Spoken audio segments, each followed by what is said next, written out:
വർഷം 1999. ലോകത്തിലെ തന്നെ റിച്ചസ്റ്റ് സിറ്റി ആയിട്ടുള്ള ന്യൂയോർക്ക് സിറ്റിയിൽ ഒരു മാസത്തിനുള്ളിൽ തന്നെ 49 ലക്ഷറി കാറുകൾ കാണാതെയായി. ആ കാറ് വച്ചിരുന്ന ഓണേഴ്സ് എല്ലാവരും പോലീസ് സ്റ്റേഷനിൽ കംപ്ലൈന്റും ചെയ്തിട്ടുണ്ടായിരുന്നു. അമേരിക്കൻ പോലീസ് ആ കാണാതെ പോയ കാറുകൾക്കുള്ള തിരച്ചിലും സ്റ്റാർട്ട് ചെയ്തിട്ടുണ്ടായിരുന്നു. എന്നാൽ കാണാതെ പോയ ഒരു കാറിനെ പോലും അവർക്ക് കണ്ടുപിടിക്കാൻ സാധിച്ചില്ല. ആ കാറുകളിൽ നിന്ന് ഒരു ചെറിയ തുരുമ്പ് പോലും അവർക്ക് കണ്ടുപിടിക്കാൻ സാധിച്ചില്ല. അമേരിക്കൻ പോലീസിനെ സംബന്ധിച്ചിടത്തോളം അവർ ഇതിനു മുൻപ് നടന്നിട്ടുള്ള കാർ മോഷണങ്ങളെല്ലാം നിഷ്പ്രയാസം കണ്ടുപിടിച്ചിട്ടുണ്ടായിരുന്നു. എന്നാൽ ഈ കേസിലെ ചെറിയൊരു തുമ്പ് പോലും അമേരിക്കൻ പോലീസിനെ കൊണ്ട് കണ്ടുപിടിക്കാൻ സാധിച്ചില്ല.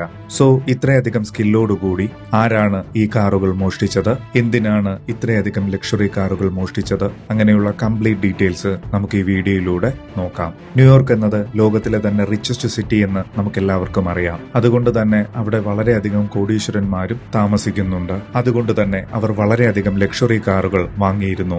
എന്നാൽ 1999 ശേഷമുള്ള കുറച്ചു നാളുകളിൽ ലക്ഷറി കാറുകൾ വാങ്ങുന്നതിന് തന്നെ പലരും ഭയപ്പെട്ടു. അതിനുള്ള മുഖ്യമായ കാരണം മുന്നേ പറഞ്ഞതുപോലെ 49 കാറുകൾ ഒരു മാസത്തിനുള്ളിൽ തന്നെ കാണാതെ പോയതുകൊണ്ടാണ്. ആ കാറുകൾ കണ്ടുപിടിക്കുന്നതിനു വേണ്ടി പോലീസ് വളരെയധികം പ്രയത്നിച്ചു. ഒരുപക്ഷെ ആ കാറുകൾ വെളിനാട്ടിലേക്ക് കടത്തിയിട്ടുണ്ടോ എന്നറിയാൻ വേണ്ടി പോലീസുകാർ തുറമുഖങ്ങളിലേക്കും അന്വേഷണം വ്യാപിപ്പിച്ചു. എന്നാൽ കാറുകൾ വെളിനാട്ടിലേക്ക് കടത്തിയിട്ടില്ല എന്ന് അവർക്ക് കണ്ടെത്താൻ സാധിച്ചു. ഈ കേസ് ആ കാലഘട്ടത്തിൽ പോലീസുകാർക്ക് വളരെയധികം തലവേദന സൃഷ്ടിച്ചു. കാരണം കാണാതെ പോയ കാറുകളുടെ വില 40 മില്യൺ അമേരിക്കൻ ഡോളേഴ്സ് ആയിരുന്നു. അത് ഇന്നത്തെ കണക്കിൻ പ്രകാരം 75 മില്യൺ അമേരിക്കൻ ഡോളറാണ്. ഇന്ത്യൻ രൂപയിലേക്ക് അത് കൺവേർട്ട് ചെയ്യുകയാണെങ്കിൽ 624 കോടി രൂപയാണ്. 624 കോടി രൂപയുടെ കാറുകളെ ഒരുത്തൻ കടത്തിയിട്ട് പോകണമെങ്കിൽ അവൻ നിസ്സാരക്കാരനല്ല. 1999 പോലും അമേരിക്കൻ പോലീസ് വളരെയധികം അഡ്വാൻസ്ഡ് ആയിരുന്നു. CCTV ക്യാമറകളും മറ്റ് ട്രാക്കിംഗ് സിസ്റ്റവും ഒക്കെ ആ കാലഘട്ടത്തിൽ തന്നെ അമേരിക്കൻ പോലീസിലുണ്ടായിരുന്നു. അമേരിക്കൻ പോലീസിനെ മുൾമുനയിൽ നിർത്തിയ ആ കള്ളൻ അമേരിക്കക്കാരനായിരുന്നില്ല, മറിച്ച് ഒരു ചൈനക്കാരനായിരുന്നു. മിൻ ജിൻ യങ് എന്നായിരുന്നു അദ്ദേഹത്തിന്റെ പേര്. ഒരു ചൈനക്കാരൻ എന്തുകൊണ്ടാണ് അമേരിക്കയിൽ ചെന്ന് അമേരിക്കയിലെ ലക്ഷറി കാറുകളെ കടത്തിയത്? അതറിയണമെങ്കിൽ അദ്ദേഹത്തിന്റെ ഫ്ലാഷ് ബാക്കിലേക്ക് പോകണം. അദ്ദേഹം ജനിച്ചതും വളർന്നതും ചൈനയിൽ തന്നെയാണ്. മാത്രമല്ല ചൈനയിലെ ഒരു ഇന്റലിജന്റ് ഓഫീസർ കൂടിയായിരുന്നു അദ്ദേഹം. ഇന്റലിജന്റ് ഓഫീസർ ആയതുകൊണ്ട് തന്നെ ഏതെല്ലാം രീതിയിൽ കള്ളങ്ങൾ കാണിക്കാമെന്ന് അദ്ദേഹം നന്നായി മനസ്സിലാക്കിയിരുന്നു. അദ്ദേഹത്തിന് ജീവിതത്തിൽ വളരെ വലിയൊരു എയിം ഉണ്ടായിരുന്നു. എന്ത് വാങ്ങണമെന്ന് ആഗ്രഹിച്ചു കഴിഞ്ഞാലും അത് വാങ്ങുന്ന രീതിയിൽ തന്റെ കയ്യിൽ കാശുണ്ടായിരിക്കണം. അത്രമാത്രം പണക്കാരനായിരിക്കണമെന്നായിരുന്നു അദ്ദേഹത്തിന്റെ ലക്ഷ്യം. ചൈനീസ് ആർമിയിൽ നിന്നാൽ തന്റെ ജീവിത ലക്ഷ്യം നിറവേറില്ല എന്ന് അദ്ദേഹത്തിന് പൂർണ്ണ ബോധ്യമുണ്ടായിരുന്നു. അങ്ങനെ അദ്ദേഹം ആർമിയിൽ നിന്ന് കടക്കുന്നു. അങ്ങനെ അദ്ദേഹം ചെന്ന് നിൽക്കുന്നത് ചൈനയിലെ തന്നെ റിച്ചസ്റ്റ് സിറ്റി ആയിട്ടുള്ള ഷാങ്കായിലായിരുന്നു. തന്റെ ജീവിതത്തിലെ ഏറ്റവും വലിയ ലക്ഷ്യം വെൽത്തി മാൻ ആകുക എന്നുള്ളത് തന്നെയാണ്. അങ്ങനെ ആ സിറ്റിയെ അദ്ദേഹം നിരീക്ഷിക്കാൻ തുടങ്ങി. ആ സിറ്റിയിൽ ലക്ഷറി കാറിന് വളരെയധികം ഡിമാൻഡ് ഉണ്ടെന്ന് അദ്ദേഹം മനസ്സിലാക്കി. എത്രമാത്രം ലക്ഷറി കാറിന് ഡിമാൻഡ് ഉണ്ടായാലും അത്രയും തന്നെ കാറുകൾ അവിടെ വന്നു ചേരുന്നില്ല എന്നും അദ്ദേഹത്തിന് മനസ്സിലായി. ഡിമാൻഡ് അധികമാണ്, എന്നാൽ കാറുകൾ അവിടെ കിട്ടുന്നുമില്ല. അങ്ങനെയെങ്കിൽ ലക്ഷറി കാറുകൾക്ക് ചോദിക്കുന്ന വില അവിടെ ലഭിക്കുമെന്നും അദ്ദേഹത്തിന് മനസ്സിലായി. ഉദാഹരണത്തിന് വെളിനാട്ടിൽ നിന്ന് 1 ലക്ഷം രൂപയ്ക്ക് കൊണ്ടുവരുന്ന ഒരു കാറിനെ ചൈനയിൽ എത്തിച്ചാൽ 2 ലക്ഷം രൂപയ്ക്കോ അതിനു മുകളിലോ വിൽക്കാൻ സാധിക്കും. എന്നാൽ വെളിനാട്ടിൽ നിന്ന് കാറ് വാങ്ങാനുള്ള പണം അദ്ദേഹത്തിന്റെ കയ്യിൽ ഉണ്ടായിരുന്നില്ല. അതുകൊണ്ട് തന്നെ വാങ്ങി വിൽക്കുന്നതിനേക്കാൾ മോഷ്ടിച്ചു വിൽക്കാമെന്ന് അദ്ദേഹം തീരുമാനിക്കുന്നു. മോഷ്ടിച്ചു വിറ്റാൽ പണം വളരെയധികം ഇരട്ടിക്കുമെന്നും അദ്ദേഹത്തിന് മനസ്സിലായി. കാറ് മോഷ്ടിച്ചാൽ മാത്രം പോരല്ലോ, ചൈനയിൽ എത്തിച്ച് അത് വിൽപ്പന നടത്തണ്ടേ? അതിനായി ഒരു ഗ്യാങ്ങിനെയും അദ്ദേഹം ചൂസ് ചെയ്യുന്നു. കാറ് കൊണ്ടുവന്ന് തരുന്ന ജോലി താൻ ഏറ്റെടുത്തുകൊള്ളാമെന്നും അത് വിറ്റു തരുന്ന ജോലിക്ക് 40% കമ്മീഷനും ആ ഗ്യാങ്ങിന് ഓഫർ നൽകുന്നു. അങ്ങനെ കള്ളപ്പേരിൽ അദ്ദേഹം അമേരിക്കയിലേക്ക് കടക്കുന്നു. അദ്ദേഹത്തിന്റെ പേര് യാങ്ങിൽ നിന്ന് കെൻ എന്ന് മാറ്റുന്നു. സ്ട്രഗ്ലിംഗ് എമിഗ്രേറ്റ് ആയിട്ടായിരുന്നു അദ്ദേഹം അമേരിക്കയിലേക്ക് കടക്കുന്നത്. അമേരിക്കയിലേക്ക് എത്തിപ്പെട്ടതിനു ശേഷം തന്റെ മാസ്റ്റർ പ്ലാനും അദ്ദേഹം തയ്യാറാക്കുന്നു. അമേരിക്കയിൽ അദ്ദേഹത്തിന് വേണ്ടി കാര്യങ്ങൾ നീക്കുന്നതിനു വേണ്ടി അസിസ്റ്റന്റിനെയും കൂടെ കൂട്ടുന്നു. അതും ഒരു ചൈനക്കാരനായിരുന്നു. അതിനൊരു കാരണം കൂടി ഉണ്ടായിരുന്നു. കമ്മ്യൂണിക്കേഷനും ട്രസ്റ്റിനും വേണ്ടിയായിരുന്നു ഒരു ചൈനക്കാരനെ തന്നെ തന്റെ ഒപ്പം അസിസ്റ്റന്റ് ആയിട്ട് കൂട്ടിയത്. അമേരിക്കയിലെ ലക്ഷറി കാറുകളെ മോഷ്ടിച്ച് ആദ്യം അതിനെ ഒരു വെയർഹൌസിലേക്ക് എത്തിക്കാനായി ഒരു ഗോഡൌണും കണ്ടെത്തുന്നു. പോലീസ് സ്റ്റേഷനിൽ നിന്ന് വളരെയധികം ദൂരത്തുള്ള ഒരു കെട്ടിടമായിരുന്നു അദ്ദേഹം ഗോഡൌണായി റെന്റിനെടുക്കുന്നത്. ക്രൈം റേറ്റ് വളരെയധികം കുറവായിട്ടുള്ള സ്ഥലം തന്നെയായിരുന്നു അദ്ദേഹം വെയർഹൌസായി ചൂസ് ചെയ്യുന്നത്. അങ്ങനെ ചൂസ് ചെയ്യാനായിട്ടുള്ള ഒരു കാരണം പോലീസിന്റെ നിരീക്ഷണം വളരെയധികം കുറഞ്ഞൊരു സ്ഥലമായിരിക്കണമെന്ന് അദ്ദേഹത്തിന് നിർബന്ധമുണ്ടായിരുന്നു. അതുകൊണ്ടാണ് ക്രൈം റേറ്റ് കുറഞ്ഞൊരു സ്ഥലം തന്നെ ഇതിനുവേണ്ടി ചൂസ് ചെയ്തത്. വെയർഹൌസ് MDI കിടന്നാൽ ആളുകൾക്ക് ഡൗട്ട് ഉണ്ടാകുമെന്ന് അദ്ദേഹത്തിന് അറിയാമായിരുന്നു. ആ കാരണം കൊണ്ട് തന്നെ യാങ് ഡ്രൈ ഫ്രൂട്ട്സിനെ സ്റ്റോർ ചെയ്യുന്നു. ഈ ഡ്രൈ ഫ്രൂട്ട്സ് തന്നെ ചൂസ് ചെയ്യുന്നതിന് മുഖ്യമായ കാരണം ഡ്രൈ ഫ്രൂട്ട്സ് എക്സ്പോർട്ട് ചെയ്യുന്നതിന് വേണ്ടിയാണെന്ന് മറ്റുള്ളവരെ തെറ്റിദ്ധരിപ്പിക്കുന്നതിന് വേണ്ടിയും വളരെ നാള് കേടുകൂടാതെ വയ്ക്കാൻ സാധിക്കുന്ന ഒരു സാധനമായതുകൊണ്ടുകൂടിയാണ്. ഈ മോഷ്ടിക്കുന്ന വാഹനങ്ങളെല്ലാം പുതിയതുപോലെ ആക്കണമെന്ന് യാങ്ങിന് നിർബന്ധമുണ്ടായിരുന്നു. എങ്കിൽ മാത്രമേ ചൈനയിൽ വില അധികമായി ലഭിക്കുകയുള്ളൂ. യാങ് പ്ലാൻ ചെയ്യുന്നത് മോഷ്ടിക്കുന്ന വാഹനം തന്റെ വെയർഹൌസിൽ കൊണ്ടുവന്ന് റിപ്പയർ ചെയ്തതിനു ശേഷം ചൈനയിലേക്ക് എത്തിക്കാം എന്നായിരുന്നു. അതിനുവേണ്ടി തന്റെ ക്രൂ മെമ്പേഴ്സിനെയും സെലക്ട് ചെയ്യുന്നു. തന്റെ ക്രൂ മെമ്പേഴ്സ് എല്ലാം ചൈനക്കാരായിരിക്കണമെന്നും യാങ്ങിന് നിർബന്ധമുണ്ടായിരുന്നു. അമേരിക്കൻസിനെ ഒന്നും യാങ് സെലക്ട് ചെയ്തതേയില്ല. മറ്റു കാര്യങ്ങളെല്ലാം ഓക്കെ ആയതിനു ശേഷം കാർ മോഷ്ടിക്കാനുള്ള പ്ലാൻ തയ്യാറാക്കുന്നു. ഡയറക്റ്റ് ആയിട്ട് കാർ മോഷ്ടിച്ചാൽ പിടിക്കപ്പെടുമെന്ന് യാങ്ങിന് നല്ല ഉറപ്പുണ്ടായിരുന്നു. ആ കാരണം കൊണ്ട് തന്നെ കാർ മോഷ്ടിക്കുന്ന ഡീലർമാരെയും യാങ് കണ്ടുപിടിക്കുന്നു. അതിൽ നിന്ന് ഒരാളെ സെലക്ട് ചെയ്യുന്നു. അതാണ് ദീൻ. ദീനിനോട് യാങ് ഒരു കണ്ടീഷൻ വയ്ക്കുന്നു.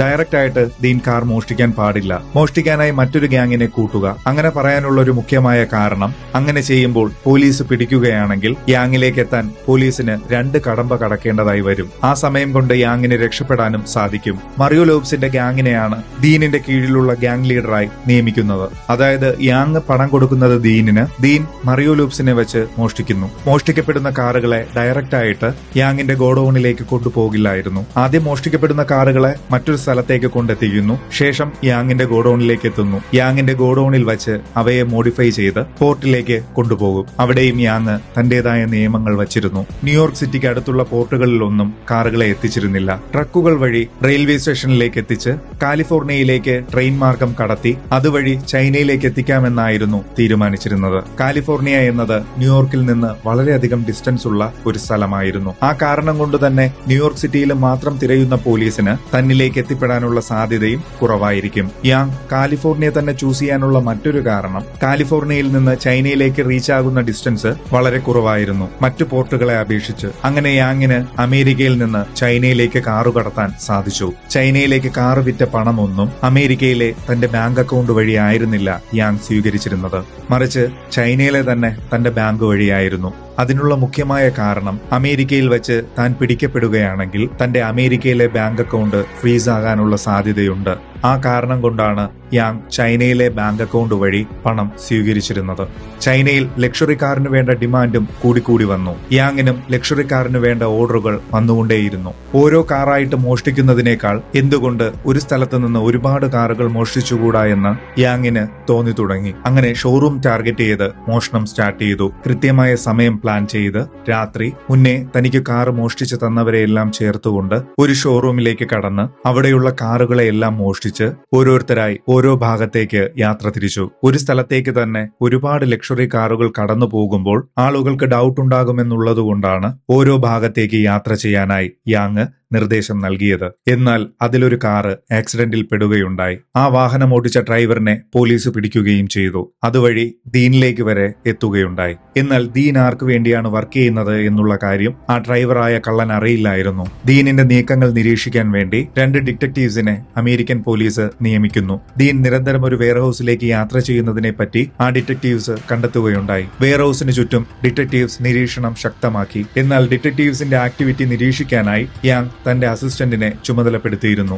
മാത്രമല്ല വെയർഹൌസിന് ചുറ്റും CCTV ക്യാമറകളും സ്ഥാപിച്ചിരുന്നു. ഇതിനു മുൻപ് തന്നെ വെയർഹൌസിൽ നിന്ന് കാറിന്റെ ആക്സസറീസ് യാൻ നീക്കം ചെയ്തിരുന്നു. വെയർഹൌസിൽ മിച്ചമുണ്ടായിരുന്ന ഒരേ ഒരു കാര്യം ആ ഡ്രൈ ഫ്രൂട്ട്സ് ആയിരുന്നു. ഒരു തുമ്പും കിട്ടാതായ അമേരിക്കൻ പോലീസ് ദീനിന്റെ ഫോൺ കോൾ ട്രേസ് ചെയ്യുന്നു. യാങ്ങിനുമേൽ പോലീസിന്റെ കണ്ണു വന്ന് പതിക്കുകയുണ്ടായില്ല. ദീനിന്റെ ഫോൺ കോള് ഏകദേശം 6 മാസം അമേരിക്കൻ പോലീസ് ട്രേസ് ചെയ്യുന്നുണ്ട്. 6 മാസത്തിനു ശേഷം ചെറിയൊരു തുമ്പ് അമേരിക്കൻ പോലീസിന് കിട്ടുന്നു. ഒരു അൺനോൺ നമ്പറിൽ നിന്ന് ഓർഡർ 260 എന്ന കോഡ് നെയിം വരുന്നു. അടുത്ത് പ്ലാൻ ചെയ്യുന്ന ലക്ഷറി കാറിന്റെ മോഷണം തന്നെയാണ് ഇതെന്ന് പോലീസ് കൺഫേം ചെയ്യുന്നു. അമേരിക്കൻ പോലീസിന് ചില റൂൾസ് ഉണ്ട്. ഒരാൾക്കുമേൽ എന്തെങ്കിലും കുറ്റം ചെയ്തു എന്ന് തോന്നുകയാണെങ്കിൽ അവരെ പിടിച്ചുകൊണ്ടുപോയി കുറ്റം സമ്മതിപ്പിക്കുന്ന രീതിയല്ല അമേരിക്കൻ പോലീസിനുള്ളത്. എവിഡൻസ് അവർ ആദ്യം കളക്ട് ചെയ്യും. അങ്ങനെ ആ കോൾ ട്രേസ് ചെയ്തുകൊണ്ട് കെന്നി എന്ന പേരുള്ള ആളാണ് ആ കോൾ ചെയ്തിരിക്കുന്നതെന്ന് പോലീസിന് മനസ്സിലാകുന്നു. കെന്നി എന്ന വ്യാജ പേരിലുള്ളത് യാങ് ആണ്. യാങ് പ്ലാൻ ചെയ്തിരുന്നത് ചെയ്തിരുന്നത് പാർക്കിംഗ് ഗാരേജസിൽ പോയി സെക്യൂരിറ്റിക്ക് പണം നൽകി ലക്ഷറി കാറുകളെ മോഷ്ടിച്ചു കൊണ്ടുപോകാനായിരുന്നു പ്ലാൻ ചെയ്തിരുന്നത്. യാങ്ങിന്റെ ടീം ഒരു ലക്ഷറി ഗാരേജിൽ എത്തുകയും ചെയ്തു. അവിടെ നിന്ന് ലക്ഷറി കാറുകളെ മോഷ്ടിക്കുകയും ചെയ്തു. എന്നാൽ ഇക്കുറി പിടിക്കപ്പെടുകയുണ്ടായി. സാധാരണയായി യാങ് ചെയ്തിരുന്നത് കാറുകളെ മോഷ്ടിച്ചാൽ അവിടെ നിന്ന് ഒരു സ്ഥലത്തേക്ക് കൊണ്ടുപോവുകയും എന്തെങ്കിലും ട്രാക്കിംഗ് ഡിവൈസ് ഘടിപ്പിച്ചിട്ടുണ്ടെങ്കിൽ അതിനെ റിമൂവ് ചെയ്തതിനു ശേഷം വെയർ ഹൌസിലേക്ക് എത്തിക്കുകയുമായിരുന്നു. ശേഷം ട്രക്ക് വഴി റെയിൽവേ സ്റ്റേഷനിലേക്കും അവിടെ നിന്ന് ഷിപ്പ് വഴി ചൈനയിലേക്കുമായിരുന്നു എത്തിച്ചിരുന്നത്.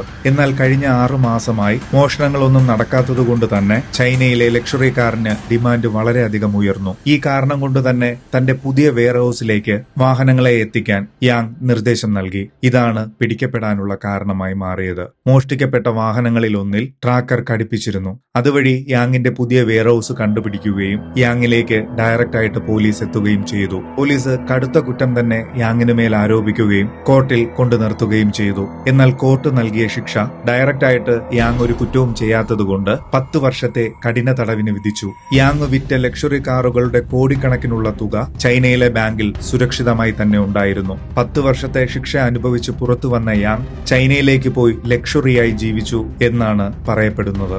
വീഡിയോയെ പറ്റി നിങ്ങളുടെ വിലപ്പെട്ട അഭിപ്രായം ഉറപ്പായിട്ടും കമന്റ് സെക്ഷനിൽ പറയുക. എല്ലാവർക്കും ഹൃദയം നിറഞ്ഞ വണക്കം.